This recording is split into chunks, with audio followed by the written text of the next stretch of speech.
వస్తుందంట బాగు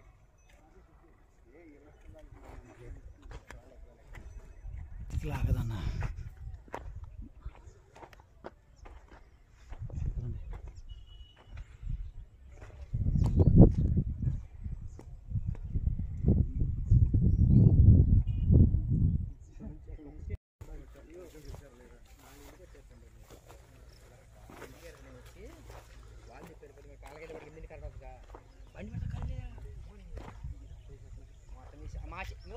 మొత్తం మన వాగు ఏది మా చేతికి అంతే ఆడుతున్నది మన వాగు కింద లేదు వాగు లేదు కింద అసలు వాగు లేకుండానే లేదు వాగు లేదు ఇటైతే అసలు లేదు అంటే వాగు అంతా పూర్తి చేశారు అది పక్క వాగు అంతా పూర్తిపోయింది సాగరం బట్టలు తుక్కొని ఆరోగ్యం వాళ్ళు దెబ్బ రాములేరండి అసలు ఇది పెద్ద వాగు అదేలేండి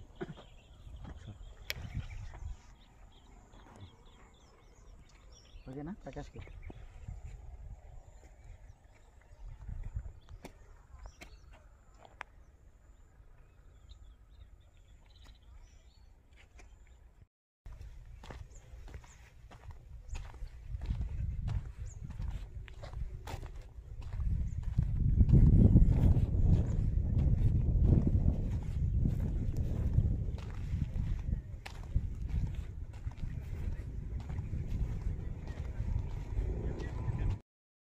అది ఏలూరు జిల్లా నూజివేడ్ మండలం తుక్కులూరు గ్రామం అండి. నా పేరు పాలడి విజయ్ కుమార్ అంటారు.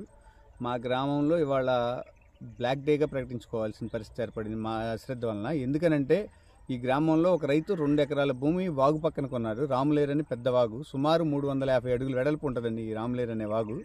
దాని పక్కన కిలోమీటర్ బారు ఒక 1500 చెట్లని 10 రోజుల నుంచి విధ్వంసం చేస్తున్నారు. 2 పొక్లైన్లు పెట్టి మొత్తం నరికి గుట్లగా వేసేసి ఒక 10 ట్రాక్టర్లు సరుకును బయటికి తరలించారు. మేము తెలుసుకునేసరికి లేట్ అయింది.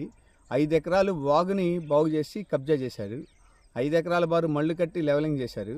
ఎంఆర్ఓ గారికి, తహసీల్దార్ గారికి, ఎంఆర్ఓ గారికి, సబ్ కలెక్టర్ గారికి, కలెక్టర్ గారికి ఫిర్యాదు చేస్తే ఆ తహసీల్దార్ గారిని పంపించారు. ఆయన ట్రాక్టర్లో మిషన్లో సీజ్ చేశారు. ఎంత సీజ్ చేసినా కానీ 1500 చెట్లు అండి, సుమారు 1500 చెట్లని నాశనం చేశారు. చూడటానికే కళ్ళల్లో నీళ్ళు ఆగట్లా, అంత దారుణమైన పరిస్థితిలో మేము ఉన్నాము. ఒక చెట్టు నరకడానికే ప్రాణం ఒప్పదు, 1500 చెట్లు నరికిన వాళ్ళని కలెక్టర్ గారు ఏం చేస్తారనేది మేము చూడాల్సిన పరిస్థితి. గ్రామ ప్రజలందరూ చాలా బాధపడుతున్నారు. దీని మీద ఉన్నత స్థాయి అధికారులు తగిన యాక్షన్ తీసుకుంటారని, ఇంకొకరు ఇలాంటి పని చేయకుండా ఉండేటట్టు ఆదేశాలు ఇస్తారని కోరుచున్నాం.